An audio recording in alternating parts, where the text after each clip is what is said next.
Okay, Assalamualaikum warahmatullahi wabarakatuh. Okay, Alhamdulillah, we have learned, I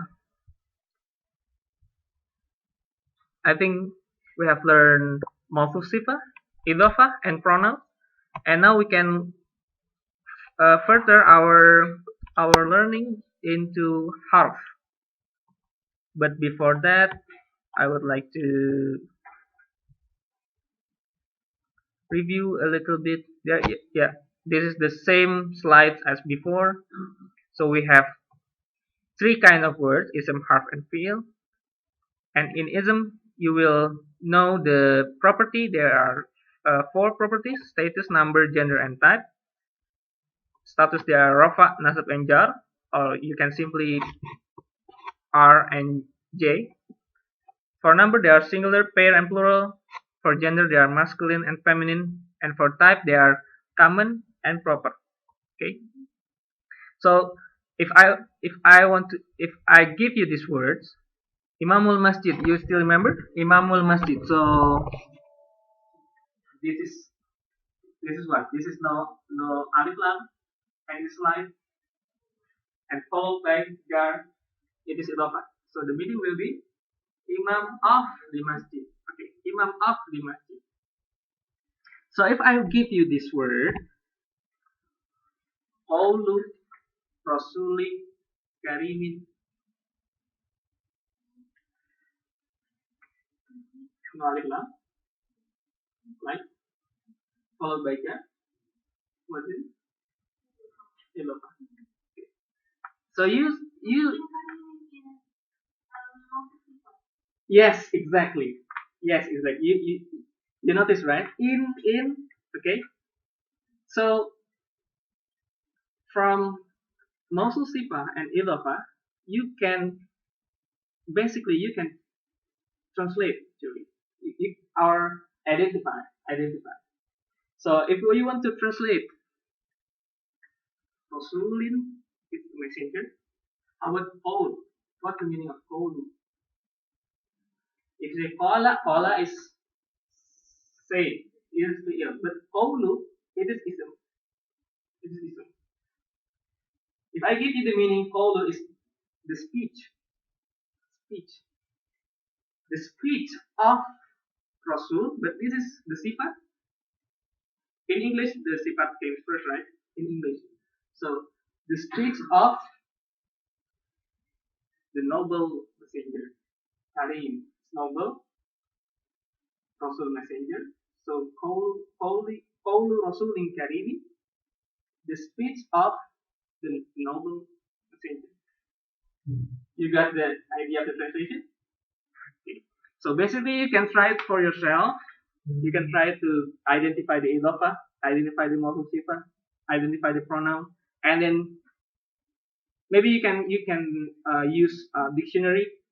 I will give you my preference for dictionary, and it is related.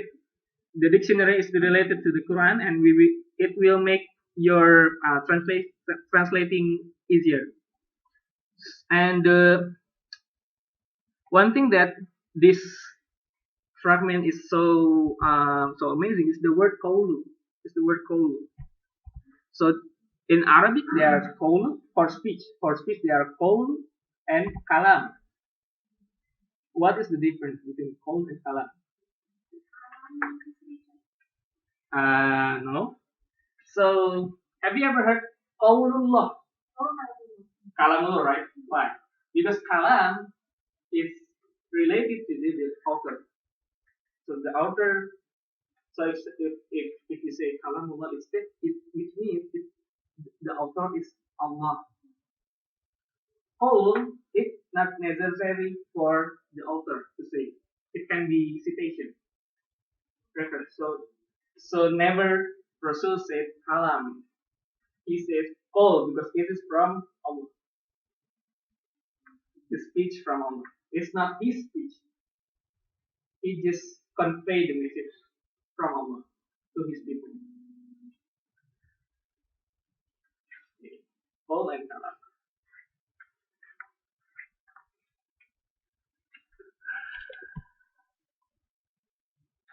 Okay, and one thing for Idafah, I want to show you these words.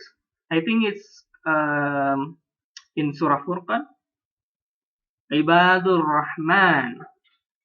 Ibadur Rahman. If we translate it roughly, it will be Ab. What does Ab mean? Huh? Servant, yeah, servant, slave, yeah, servant, slave, and the slave of Ar-Rahman. The slave of Ar-Rahman. What is the implication of Idafah? Do you know what's the implication?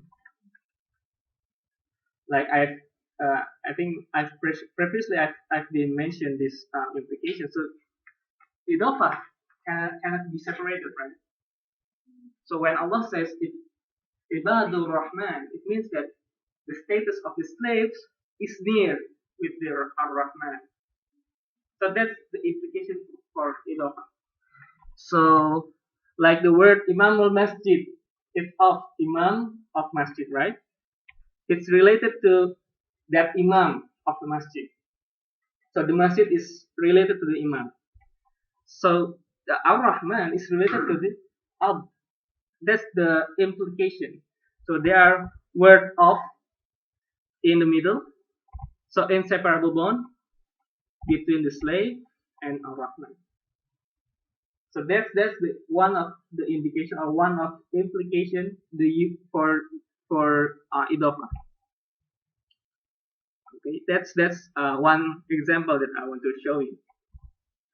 So there are fragments. There are Mawsoof Sifah, Idafah, Harf of Jarr, Harf of Pronouns, and pointers. So I think for now we will go for Harf of Jarr. So what is Harf of Jarr? So before that, what is Harf? Do you still remember what is Harf? So we have ism. It is what ism? Person, place, idea, adjective. It's similar to noun in English, but it's not noun. What is fi'l? Fi'l, any word that what that has stuck in time. Okay? It has tense. It has past tense, present tense, etc. And for Harf, what is Harf? No, it ism. Already it ism. Harf is any word that if it is only that word, it will not make any sense. It should be followed by word after the harf. Then it would be make sense. Like preposition, for example. But it's not only for preposition, like at what, in what, on what. Okay, that's harf. So in this slide, I will show you Harf of Jarr. So the purpose is for this harf, it's make the ism after that harf jar. Okay. And the rules for this harf of jar, nothing can come between. So it should be harf and then the ism. It cannot be separated. Okay. No long distance relationship. Or we call, if you have learned in madrasah, you will notice that this is jar majrur. We say jar majrur. The jar is the harf. The majrur is the ism that became jar because of the harf. Okay. Harf of jar. Bi, ta, kaf, lam, waw, min, fi, an, ala, hatta, ila. This is harf of jar.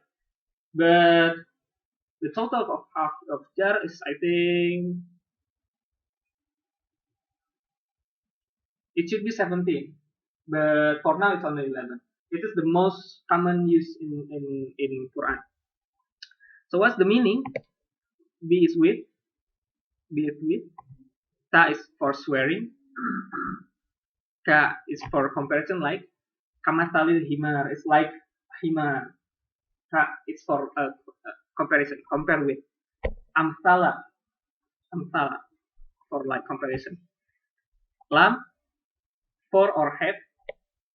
like lakum, barakallah lakum, yes, lakum, yes, lakum, yeah, lakum dinukum waliyadin, for you, all, for antum, antum, okay? Remember antum, and wa is also for all, also for all.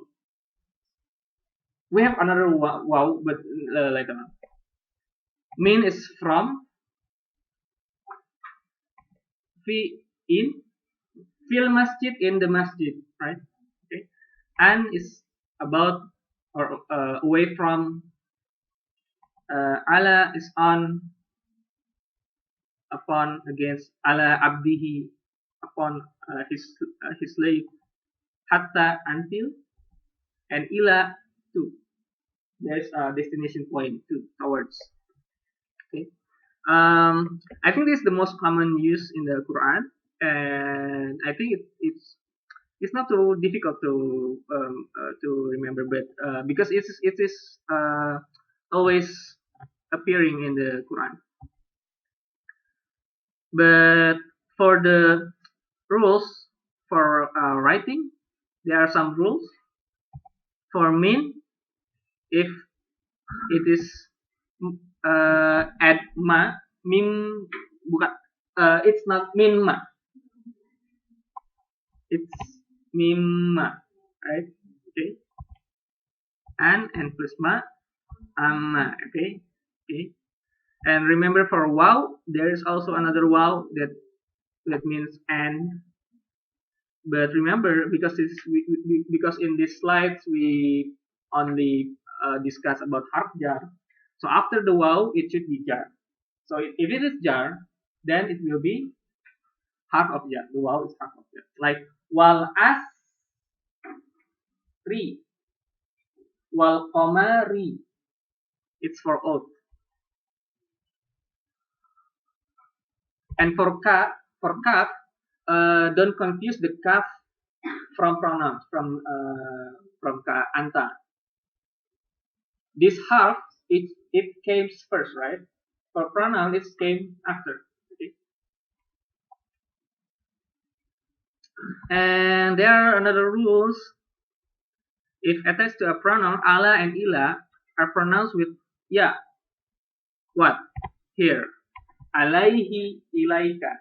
So the ya came to help the pronunciation. It's actually harf of jar. Where what is, yeah, it's just for flow, for your pronunciation.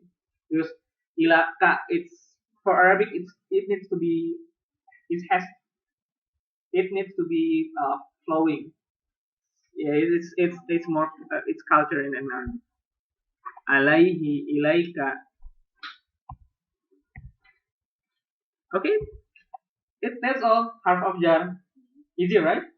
So if you find that harf and then the word after harf is jar, then it's harf of jar fragment. Okay, harf of jar.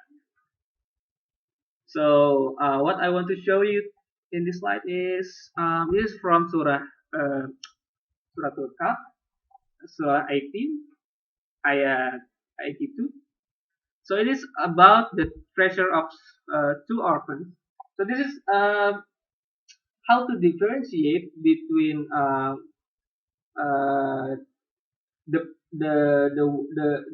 harf and the pronouns. You will see the difference. So basically in the Surah Al-Kahf, they are in ayat 70, I forgot the number, from 80 to 83. There is a story, famous story about the Prophet Musa alayhi salam. So he went into a journey to find a wise man. In the hadith, the wise man is called Khidr. And when they go to three places. So first is the ship, found a ship, and then Khidr broke the ship, and then they go to a child in the in some place. I forgot the place. It's just mentioned. And Khidir then killed the son. And the third place, they came into like a ruin in the town, but Khidir built a wall. There are a ruin in like a house, and then it's crumbled, and then Khidir established a wall. And in these three places, Musa alayhi salam asking why, and then Khidir explained. I will not give you a full story, but I will explain you the third place. This is the ayah. So let's see the ayah first. Notice that there are two similar words. Kanzulahuma, kanzahuma. Okay. So kanzu of kanza, it's the treasure. Lahuma is for huma, for both of the two orphans, because when Musa alayhi salam asked, and then Khidir answered that there are, why he built the wall, because there are treasure inside the house for the two orphans. But I want to show you the grammatical first. Kanzulahuma and kanzahuma. There are, what is the difference between kanzulahuma and kanzahuma? If you see this word, kanzahuma, kanza, like, alif lam, it probably idafah. Huma, what is huma? Pronoun. So it is what? Yes, it is. Say it. Don't worry. Say it. Every attached pronoun is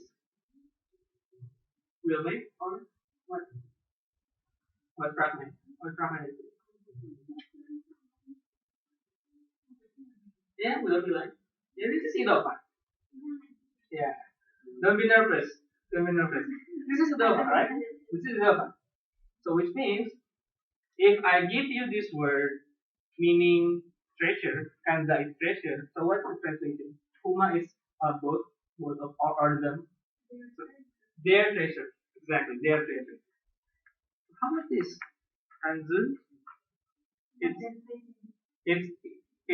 It's not white, okay? So it's not idafah. Kanzun, lahuma. So you remember lam? Harf of Jarr, what to mean? For. So the translation will be the treasure for them. Okay. So look for the translation. Treasure for them, and look also the story.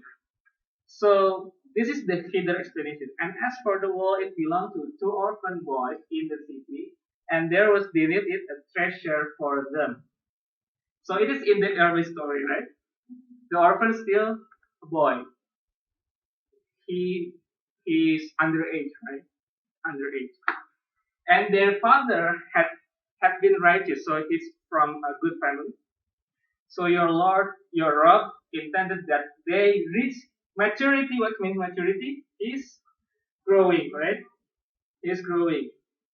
And he's reached the age that he will be legal to have treasure, right? So, and extract their treasure. So this is belong to them. So you get the idea why is la and why is no la here. So that's the unique of grammatical the Quran. Okay. So the story itself is the Khidir explained in chronological way. A treasure for them because they are not yet mature, and then they are growing, and they extracted treasure, and that is mercy from Allah. So that is the one of the implication for idafah. and a pronoun in between the ism. So this is early in their life, and this is later. So with this conclusion, you got the idea, right? So Idafah, like no alif lam, and then followed by jar. And then for pronoun, every pronoun attached to mudhaf, it becomes mudhaf ilaih. And for harf of jar, because it is basically, it's you can say, I think we can actually translate Bismillahirrahmanirrahim. What is it? B. What is B? With harf of jar. So after B, we should be. So what is it? Ismi, jar, right? Bi ismi, Allah. He, what, why? Ismi, no alif lam, like. So after that it should be jar. Bismillahirrahmanirrahim. Allahi and Rahmani. It's like no alif lam followed by jar. Rahmani and Rahimi. What is that? It has the ee sound. Rahmani, but it has alif lam, the same alif lam. So what should be matched? It's the properly matched. For properly matched, Ar-Rahman, Ar-Rahim, it's the sifat, right? The sifat. So this multiple sifat, this two sifat. Sifats from Allah. So you can know that grammatical analysis for Bismillahirrahmanirrahim. So when you read it, you know, this is Harf of Jarr, and after Harf of it should be Jarr, and after that what is the Idafah? Alif lam, like, and then after it is Jarr again, and it's also Idafah, but it concludes Allah Ar-Rahmani Rahimi, it's Mawsoof Sifah. Okay. I will explain to you later for Bismillah. Okay. So for now, I conclude our session. Is there any questions, discussion, anything?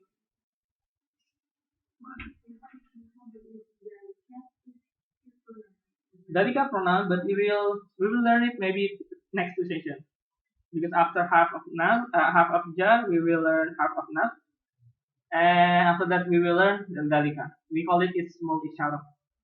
Ismul isyarah is for pointer, like that, this. We will learn after Harf of Nas. Okay. So if there is no any further is there any question? If not, let's conclude this session. Thank you again for your coming. Assalamualaikum warahmatullahi wabarakatuh.